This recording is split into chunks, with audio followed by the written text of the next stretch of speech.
Becoming one of the 5 mafia families to maintain order amongst the rest is an accolade that most crime families seek. To be initiated into the commission requires a level of power, money and respect that carries across international borders as well. This means not only having a king as the boss, but also a trusted crew of loyal subjects to carry out the daily operations without constant overwatch.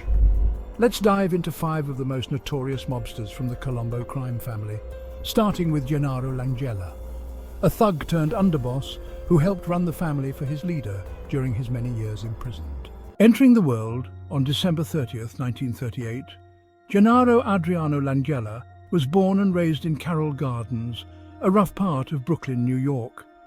Growing up in the area, Langella faced tremendous difficulties and was constantly in trouble.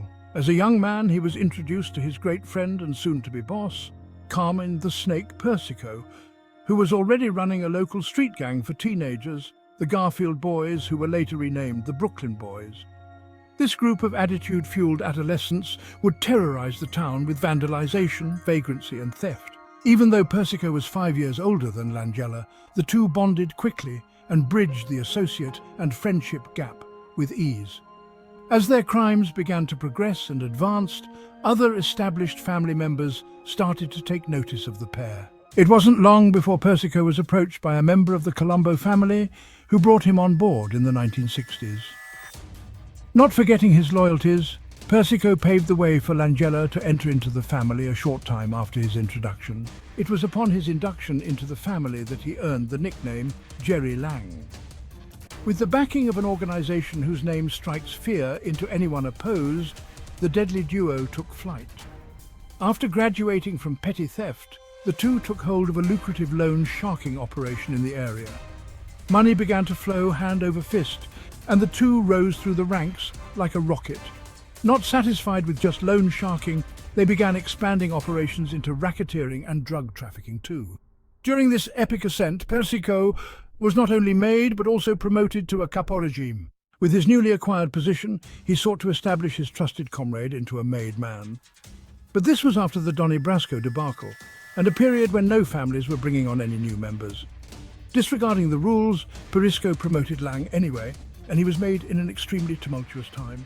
However, this oversight was quickly dismissed as Lang continued his devotion to the family and his capo regime. As the 1970s kicked off, Lang was leading dozens of operations for Persico, including the labor racket cleverly dubbed the Concrete Club. The extortion ring used muscle like Ralph Scopo Jr. to intimidate and attack local workers in unions like the Cement and Concrete Workers District Council Local 6A, forcing them to pay in order to keep working. Business was booming and the two men seemed to be unstoppable. Workers had no choice but to comply if they wanted to keep their jobs. However, being at the top always makes you the target too. In the middle of the 1970s, Carmine the Snake Persico went into hiding to avoid federal indictments. While on the run, Lang stepped in to fill his shoes and was regularly viewed not just as his underboss, but actually as the acting boss due to Persico's absence. After a little more than a year, Persico was arrested and put on trial. He was tried and convicted on hijacking and loan sharking charges and received a prison sentence of 8 years. With his boss behind bars, Lang took control of the family operations from the streets, leaving the decision-making to Persico in prison. Operations continued without a hitch, and money rolled into the family. Lang was living his dream, wielding power and money most only imagine. Unlike most mobsters, Lang enjoyed the flashier things in life, like double-breasted suits and wraparound sunglasses. He was always out showing off his designer digs and frequenting the same club to spend his illegal gotten gains, the Casa Storta in Brooklyn. But any good bad guy knows routine can get you caught. With his newly acquired position came the problems and plights of the police. While tailing the new face of the family, they discovered his regular venue for entertainment and were able to plant a bug in the booth where he normally sat. Thanks to this daring deed, the team uncovered the details of the mafia's involvement in the concrete labor racketeering game and were now able to build a case against them. Little did Lang know that this would be his downfall. The years passed and Lang continued to do as he was told. Persico ran the family as well as he could, considering his position in the pen, but without complete oversight of your team, you can only do so much. Not realizing that he had been bugged, Lang discussed a variety of sordid details about the operations of the family while dining at his favorite spot. And in 1984, those dark deeds he divulged dug his grave.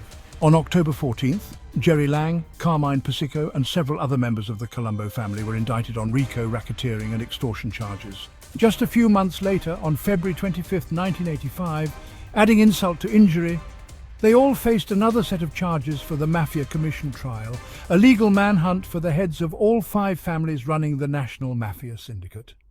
All members of the family pleaded not guilty to every single charge they faced. In March of 1985, Langella was found guilty on all charges for an even earlier case for perjury and obstruction of justice, receiving a 10-year sentence in federal prison. While serving his time for that crime, he also added another 65-year sentence after being handed down a guilty verdict for his crimes in the RICO racketeering and extortion trial. Finally, on January 13, 1987, he was hit with the final nail in the coffin, receiving a 100-year prison sentence for his role in the Mafia Commission trial, all to be served consecutively. The menace of a man who ran the streets flaunting money and power was reduced to an orange jumpsuit for the remainder of his life. He spent his time behind bars quietly. Towards the end of the year, in 2013, Lang's health began waning significantly, and he was transferred to the U.S. Medical Center for Prisons in Missouri, a hospital designed for federal inmates. On December 15, 2013, Gennaro Adriano Langella passed away, leaving behind a legacy of loyalty and chaos in his wake. Getting away with murder requires a mentality of utter disregard for human life and the ability to cover one's tracks, no matter the cost.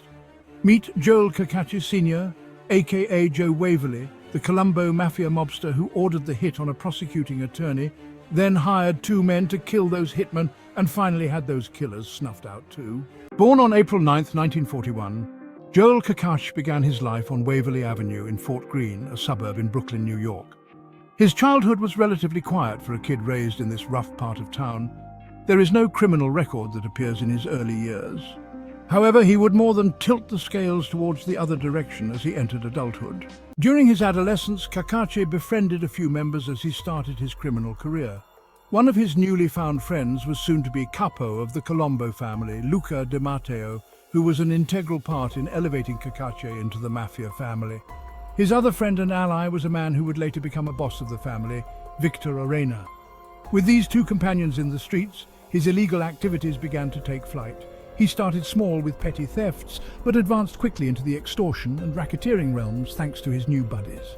Adding to his arsenal of dark deeds, Cacace ventured into the illegal gambling arena as well as hijacking commercial trucks. One of his largest markets was stolen cigarettes.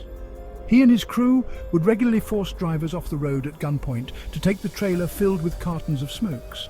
Then he would turn around and sell them on the streets, cheaper than stores, for a 100% profit.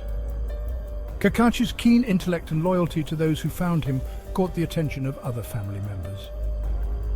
It wasn't long before Joe Waverly was promoted to a made man and brought under the complete protection of the Colombo Crime Family. Like with most situations, the more you shine, the more people want to snuff out that light. But Cacace was no easy mark. In 1976, as he was nearing his vehicle outside of his Long Island home, 3 men approached him and drew their guns, demanding he follow along with them. Joe Waverly refused to cooperate. He fought back, attacking the man closest to him and wresting the gun away from him. During the altercation, several shots were fired. A few of the bullets landed in the assailant, who died almost instantly. Cacace was also shot twice, once in the chest and again in his hand. When the other 2 men fled the scene, Joe Waverly folded his would-be assassin into the back seat and drove his car to the local precinct, blood dripping everywhere. News of his audacious battle bolstered his reputation throughout the city. It earned him the respect of every member of the Colombo family, some calling him a badass dude. One more attempt would be made on Cacace's life several years later in 1992.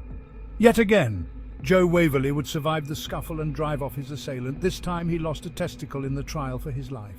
Ironically, it would be his loyalty to the family that marked his inevitable downfall. In 1987, the head of the Colombo family, Carmine Persico, ordered Cacace to kill the lead federal prosecutor, William Aronwald, along with his assistant prosecutor, Rudy Giuliani. It's believed that Persico found Aronwald disrespectful to La Cosa Nostra, which demanded his demise, even though targeting federal prosecutors was generally a forbidden act. But Cacace heeded the orders of his leader and commenced with the assassination. Hoping to skew suspicion away from the family, Cacace hired a pair of well-known hitmen in the area, the Carnini brothers. During the meet-up to discuss terms with Vincent and Eddie Carnini, Cacace passed them a piece of paper with the marked man, simply written Aronwald. But the brothers didn't realize that the message was meant for Aronwald Jr., not his father, who was an acting judge sharing the same office space with his son. On March 20th, 1987, the Carnini brothers waited outside for the judge to leave for the day and followed him. When he stopped by the laundromat to pick up his dry cleaning, the two assassins burst through the door and opened fire, killing the judge on the spot. Outraged at the oblivious oversight of the murder, the bosses of the other four families demanded that the mistake be handled. Seeking retribution for his mistake, Cacace approached two men from different families to assist with the undertaking. He recruited Carmine Variale, a member of the Lucchese family with a remarkable history of murder. Wanting to ensure success, Cacace also hired Bonanno crime family associate Frank Santora to help eliminate the Carnini brothers. In June of that same year, both brothers were found dead in the backseat of their vehicles, parked in the same garage. But the death didn't stop there. Fearing that the hits on the hitmen would return heat on himself, Cacace sought out the help of two more men to kill the killers. While at the Carnini brothers' funeral, Joe Waverly pointed out the culprits of the Carnini killings and hired two more men to remove them too. Just a few months later, in September, Variale and Santora were shot dead in the middle of the street in broad daylight. Adding insult to injury, Cacace began dating Kim Kenor, Eddie's widowed wife, after his funeral. The two became serious quickly and eventually got married. However, the honeymoon was short-lived and they divorced a few years later. After a slew of mobsters in her life, Kenor switched lanes and started dating a local police officer, Ralph Dolls. The sudden turn of events was the primary purpose for suspecting Cacace in Doll's untimely death a few months after beginning his relationship with Kenor. Joe Waverly was arrested and tried for the murder, but was acquitted for lack of evidence and a solid alibi. Speculation circulated about a possible Russian mafia involvement with the murder of the Dolls.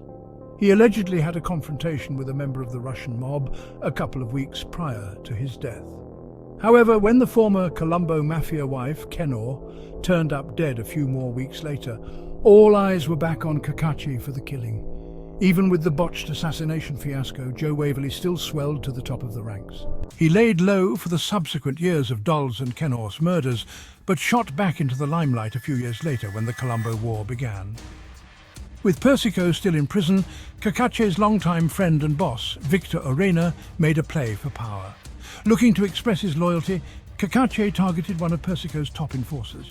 While driving around in Sheepshead Bay, Joe Waverly pulled up next to a car, stopped at a light, and opened fire on Gregory Scarpa. He escaped unscathed, and the two met again in a shootout in February of 1992.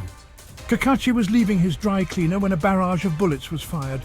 He was hit once in the stomach, but still drew his pistol and returned fire. The men exchanged gunfire in the street for several minutes before the two assailants peeled off in their car. Cacace survived. Tired of being shot at and recognizing the shift in power, Joe Waverly eventually switched sides before the end of the Colombo War, taking up with the Persico family who won the war. The rest of the century coasted by relatively smoothly for Joe Waverly. Power was restored and order was re-established within the ranks. The family was rebuilding and all seemed to be well. But on January 23, 2003, a quadruple murder indictment was issued for Joel Cacace, and walls began to close in on him. The preparation and trial would take almost a year and a half, but on August 13, 2004, Cacace gave up and pleaded guilty to an illegal gambling charge, an extortion charge, and all 4 murders. On September 8th, he was sentenced to 20 years in prison. During his sentence, he was also indicted on the murder of NYPD officer Dolls, but beat the case and was acquitted by a jury. Cacace served out the remainder of his prison sentence and was released on May 22, 2020. It's said that he is back in Brooklyn, living just blocks away from the street that gave him his moniker all those years ago. When dedicating your life to the mafia, one might not expect to live too long. With the average person's lifespan not even breaking the 80 barrier, devoting more than 8 decades of service to the cause probably seems like more than a lifetime. Meet John "Sonny" Franzese, the mobster-made boss who spent his entire adult life maiming and murdering for the Colombo Mafia family. Born on February 6, 1917, John "Sonny" Franzese Sr. started his journey in Naples, Italy. His parents, Carmine Franzese and Maria Corvola, moved to the United States before he was born, but were visiting relatives in Italy at the time of his birth. They returned home to Greenpoint, a suburb of Brooklyn, New York, shortly after giving birth to young Franzese. His childhood was pretty normal for a family who immigrated from Italy. His dad ran a bakery where he helped out on nights and weekends. By the age of 6, his mom nicknamed him Sonny, and it stuck for the rest of his life. Things took a dark turn for Sonny in the mid-1930s. He began working under Joseph Profaci, boss of the then Profaci family that transformed into the Colombo family. With the freedom and backing of one of the most powerful crime families, Sonny was able to explore his true nature without being hamstrung. He acquired his first arrest in 1939 for assault. When World War II erupted, he was drafted into the army to fight. However, a few months into his service, he was discharged for psychoneurotic with pronounced homicidal tendencies. Upon his return home, his criminal career skyrocketed.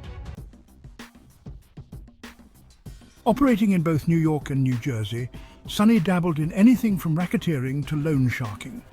He thoroughly enjoyed the gangster lifestyle and flaunted his position and power often in local clubs like Copacabana. Sticking with violence, Sonny was a big fan of boxing and bolstered his buddy Rocky Graziano from his ringside seats. Sonny was definitely not shy and loved rubbing elbows with the stars of the town like Sammy Davis Jr. and Frank Sinatra. As his profile proliferated, Sonny got promoted to a made man in 1950 under Sebastian "Buster" Alloy. With his newly gained position, he only continued to climb. He began setting up shops all around New York City. He intimidated a married couple to abandon their ice cream parlor in order to establish an illegal gambling den. He acquired so many locations and services that by the 1960s, his operations alone were bringing in over $10 million a year. Not near his ceiling, Sonny moved into the music business in 1967. He obtained a large financial interest in Buddha Records. With the vast amounts of money spent throughout the music industry, he was able to launder millions of dollars through the company and promote his talents illegally. Sonny also stole a stake in Calla Records before it went out of business. The owner, Nate McCullough, was found dead a couple of years later, murdered execution style. Sonny was flying high. But eventually his dark deeds caught up to him. With so many criminal activities under his watch, he became a prime target for the police. He popped up on their radar when Ernest the Hawk Rupolo turned up dead. He was stabbed, shot and dropped off the bridge into Jamaica Bay, chained to a cinder block. This unsolved murder case opened the floodgates into an investigation against him and the family. The police placed several tails on Sonny and his crew, watching every move they made for months. Finally, when the evidence mounted, they struck. In what the media called Little Appalachian, 13 mob bosses and associates were arrested and held on bail for $100,000 each.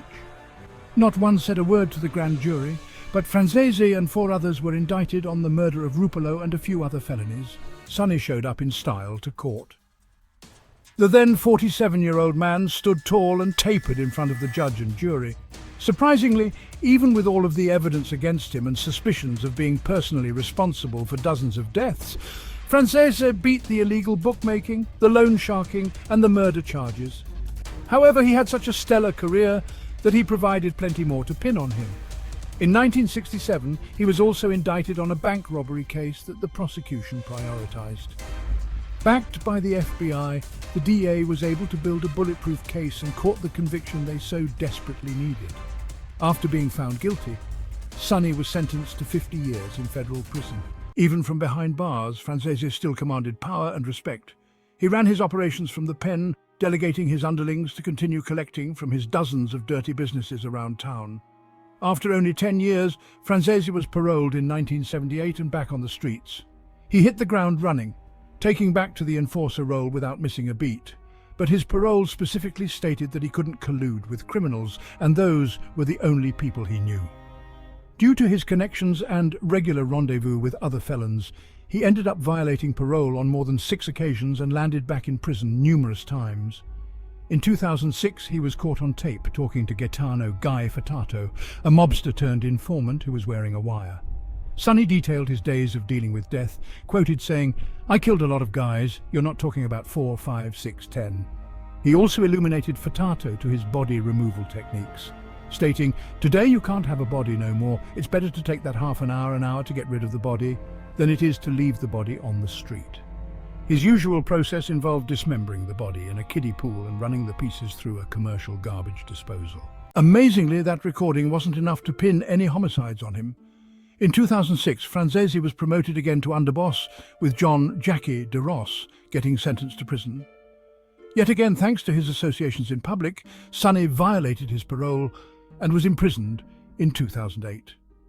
While serving his sentence, he was indicted on several other charges that ultimately got dropped or dismissed. In a shocking turn, it was Sonny's own flesh and blood that betrayed him in the end. Addicted to drugs and constantly in and out of rehab, John Franzese Jr. was approached by the FBI with a plan for protection and $50,000 to cooperate. Sick of the mafia life, John Jr. agreed and began wearing a wire when in his father's presence. Thanks to his son, Sonny was convicted again, this time for extorting 2 Manhattan strip clubs, operating a loan sharking business and extorting a pizzeria on Long Island. The prosecution asked for 12 years, but due to his age and deteriorating health, the judge only sentenced him to 8 years. His son disappeared into witness protection after an attempt on his life was made. In 2016, Franzese petitioned for a compassionate release. He was denied and became the oldest federal inmate at 100 years of age. Then, on June 23, 2017, Sonny Franzese was released from prison for his final time. While staying in a nursing home, John Jr. voluntarily left witness protection and visited his dad. They reconciled their relationship. On February 24, 2020, John Sonny Franzese Sr. died of natural causes in a New York City hospital. Loyalty is everything in the mafia. When you stand at the altar to support your friend as his best man, a certain level of trust is involved. However, in the criminal underworld, even a bond as strong as that doesn't preclude you from becoming a target when green-lit by the boss. Let's explore the world of William Cutolo, aka Wild Bill, the mafioso who dressed up like Santa Claus for charities that were betrayed by his friend when the orders from above came down. Born as Guglielmo Cutolo in Potenza in Basilicata, young Cutolo immigrated to the boroughs of Brooklyn at a very early age with his family. As the only boy among his 3 sisters, he was constantly in the streets searching for a brotherhood to be by his side. Although his childhood was rough, the women in his life played a pivotal role in developing a caring and compassionate nature within him. As a young man, Cutolo married early on and started a family of his own. He and his first wife raised 3 daughters and a son as well. Cutolo remarried down the road and had a 4th daughter. His only son, William Cutolo Jr., would eventually follow his father's path and join the mafia too. Cutolo started his criminal career as a soldier for Captain Pasquale Amato in his locally run gang. He was noticed early on and was brought into the Colombo Crime Family during the 1980s. Thanks to his ability to earn and the crew that he created, his stock in the family skyrocketed quickly under the rule of acting boss, Victor Arena. During his climb to the top, he acquired the nickname Billy Fingers due to missing a finger and having another finger mutilated in a hamburger shop mishap. A couple of years later, he earned the moniker Wild Bill for beating a man half to death with a baseball bat. However, behind this menacing facade that he portrayed for the family, he had a soft soul with ambitions to assist others in their fight through life, particularly for children diagnosed with leukemia. During the day, Wild Bill would break legs and extort members through the labor unions, but by night he was often an integral role for the National Leukemia Research Association in Garden City, New York. Not only was he on the board, but he was the fundraising chairman with oversight to the annual efforts to aid the children in the country suffering. During the holidays, he would always dress up and play the role of Santa Claus for the kids at the galas. His son would accompany him and hand out presents as well.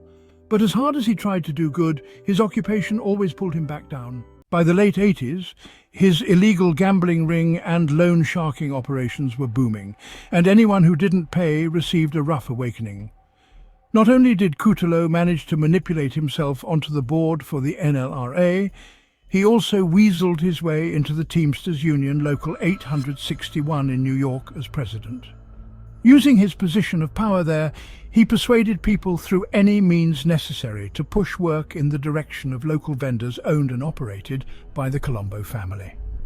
In 1990, Will Bill and associate Thomas DiNardo, a close friend and mobster in the family, barged into the office of Vincent Parisi when he refused to cooperate. During the argument, Parisi cursed out Cutolo and threw a crunched-up paper ball at him, demanding that they leave.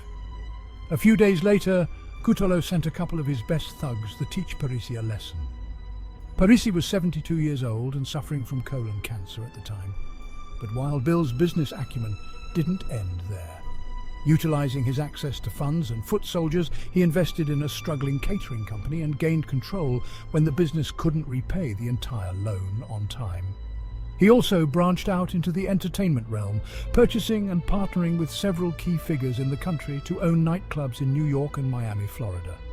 In 1991, things took a dark turn for the family when imprisoned boss Carmine Persico attempted to name his son Alphonse as acting boss in his stead.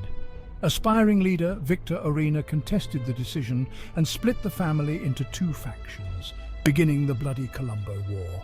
Maintaining his loyalty to Orena, Cutolo became one of his lead men and closest allies during the internecine. Carmine's crew struck first on June 21st by ambushing Orena and his men. The assassination attempt failed, but began the back-and-forth battle that would last for years. In reprisal, Cutolo amassed a crew for a retaliatory strike against Persico. On November 18th of that same year, a hit squad approached one of Persico's top enforcers, Gregory Scarpa. The men rolled up beside him at a stoplight and unloaded an inferno of gunfire into the vehicle. Scarpa was able to duck and drive away completely unscathed. Not accepting defeat, Cutolo and a few men surprised another Persico loyalist, Henry Smura, while he was exiting a donut shop. They drew their pistols and opened fire in broad daylight, killing him almost instantly. Several weeks later, while Cutolo was driving past the Sheepshead Bay Social Club in Brooklyn, he spotted Joel Cacace, aka Joe Waverly, exiting the joint. He and his accomplice ambushed him in broad daylight and unleashed a hail of bullets in the middle of the street. Cacace fired back. Joe Waverly was wounded in the gunfight, but both parties survived the tidal wave of terror. The war continued for another couple of years until October of 1993. When Orena was arrested and imprisoned at the end of 1992, his followers lost faith, and the reins shifted back into Persico's hands. Weakened, the Colombo family feud forced the warring factions to reconcile and reclaim hierarchy under the acting boss. Furious that he chose the opposite side, Persico relegated Cutolo to a soldier. It's also said that Persico was incensed that Cutolo called him a rat for divulging knowledge of the La Cosa Nostra during the 1985 Mafia Commission trial. With the commission denying any new members until peace was obtained, keeping a soldier who earned well and commanded a high level of respect was easier than killing him. Despite the demotion, Cutolo continued to carry on his business as usual. Everything seemed to be settling back down until Wild Bill and 6 of his crew members were picked up and held without bail for several racketeering and murder charges acquired during the Colombo War. Detectives determined that during the feud, Cutolo was personally responsible for at least 3 of the 12 murders committed. In 1994, the 7 men stood trial for the crimes, but were acquitted in the end due to revelations about Scarpa's participation as an informant for the Federal Bureau of Investigations. With the dark deeds of the Colombo War behind him, Wild Bill progressed and advanced his way back into good graces with Persico. He was reinstated as a capo soon after the trial, and then in 1999 he was elevated again to underboss of the family after Alphonse Persico was released from prison. With his son back in the spotlight, Persico anticipated an uneasy allegiance between the two that would maintain the peace. However, Alphonse appeared to have other plans. During a trip to Florida, he was apprehended and charged with possession of an illegal firearm. With a violation of parole added to the charge, Alphonse was sentenced again to prison. Fearing that Cutolo would attempt another coup in Alphonse's absence, the Persicos joined with John Jackie de Ros. De Ros was apprehensive at first because Cutolo was his best man at his wedding, but loyalty to the family always wins. He agreed to help set up his close friend. On May 26, 1999, Cutolo accepted the invitation to a meeting with Alphonse. After dropping his car off at his mechanic's shop, his mechanic drove him to a park where he was supposed to meet Alphonse. However, when he arrived, he was met by Thomas Gioeli, Dino Saracino, and Dino Calabro. The three men allegedly forced Cutolo into the car and drove him back to the basement at Alphonse's house. Once downstairs, the men shot him dead and rolled the body up in plastic. Gioeli supposedly hid the body at an industrial park in Farmington, New York. The very next day, de Ros ransacked his office in search of his loan sharking books and his rainy day fund of $1.5 million that he had stashed. In 2004, de Ros and Alphonse Persico were arrested and indicted on conspiracy charges for the murder of William Cutolo. It would take another 5 years for justice, but in 2009 both men were found guilty and sentenced to life imprisonment. This guilty verdict was thanks to the unearthing of Cutolo's body in 2008, when an informant for the FBI provided details of where the body was buried. Cutolo was found wrapped in a blue tarp, still wearing his Italian loafers. It required his dental records to formally identify the corpse. William Cutolo was later interred at the Cemetery of the Resurrection, Staten Island. Joseph Magliocco. The name might not be as infamous as Capone or Gambino, but in the dark annals of the American Mafia, it carries a chilling weight. Born in Sicily, Magliocco immigrated to the United States, where he quickly found his place in the burgeoning world of organized crime. A prominent figure in New York City's underworld, Magliocco ruled with an iron fist, his methods ruthless and his ambition boundless. His reign was stained with the blood of his rivals, each conflict a testament to his relentless pursuit of power. From the bustling streets of Brooklyn, where he first made his mark, to the shadowy backrooms where deals were made and lives were broken, Magliocco's influence was felt far and wide. His presence cast a long and sinister shadow over the city, a constant reminder of the power he wielded. This is the story of his ascent to power, his descent into violence, and the intricate web of alliances and betrayals that defined his career. The legacy of fear and bloodshed he left behind is a haunting reminder of the dark side of ambition. Magliocco's story is not just one of crime, but of the human desire for power and control, and the lengths to which one will go to achieve it. His name may not be as well known as some of his contemporaries, but his impact on the world of organized crime was profound. He was a man who lived in the shadows, yet his actions cast a long and enduring light on the dark world of the Mafia. As we delve into the life of Joseph Magliocco, we uncover not just the story of a mobster, but the story of a man driven by an insatiable hunger for power. A man whose legacy continues to echo through the annals of criminal history. The streets of Brooklyn in the early 20th century were a melting pot of cultures and a breeding ground for ambition, both legitimate and illicit. Immigrants from all over the world converged here, bringing with them dreams of a better life, but also the harsh realities of survival in a new land. The neighborhood was a vibrant tapestry of languages, traditions, and aspirations, but it was also a place where the lines between right and wrong often blurred. It was here, amidst the bustling crowds and the ever-present shadow of organized crime, that Joseph Magliocco came of age. The streets were his playground and his school, teaching him lessons that no formal education could. He learned early on that power and respect were not given freely. They had to be earned, often through means that were far from honorable. Born into an Italian-American family in 1902, Magliocco was drawn to the allure of the Mafia, enticed by the promise of power and wealth it offered. His family, like many others, struggled to make ends meet, and the Mafia's influence was both a source of fear and fascination. Young Joseph saw the respect and authority that Mafia members commanded and was captivated by the idea of rising above his circumstances. He quickly rose through the ranks, proving himself a capable and ruthless operator, his loyalty unquestioned, his ambition boundless.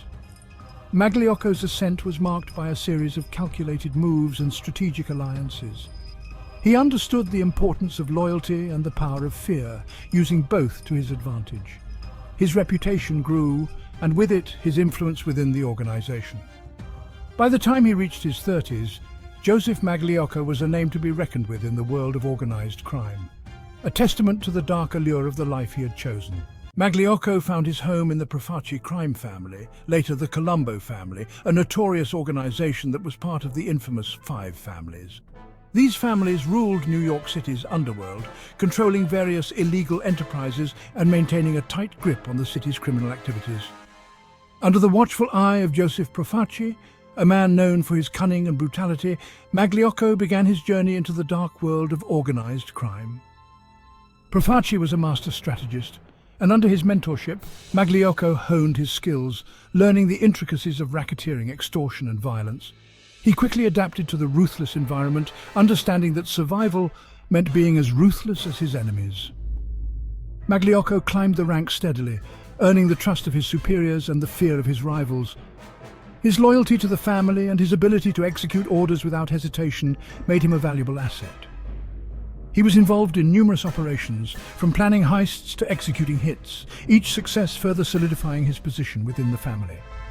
Magliocco's journey through the ranks of the Profaci family was marked by his unwavering determination and his willingness to do whatever it took to secure his place at the top. As he ascended, he became a symbol of power and success within the criminal underworld, a figure both revered and feared by those who crossed his path. The first taste of violence, the mafia's grip on New York City tightened with each passing year, its tendrils reaching into every facet of life. Magliocco, now a high-ranking member of the Profaci family, found himself increasingly embroiled in the brutal realities of organized crime. He orchestrated hijackings, ran illegal gambling dens, and silenced anyone foolish enough to cross him.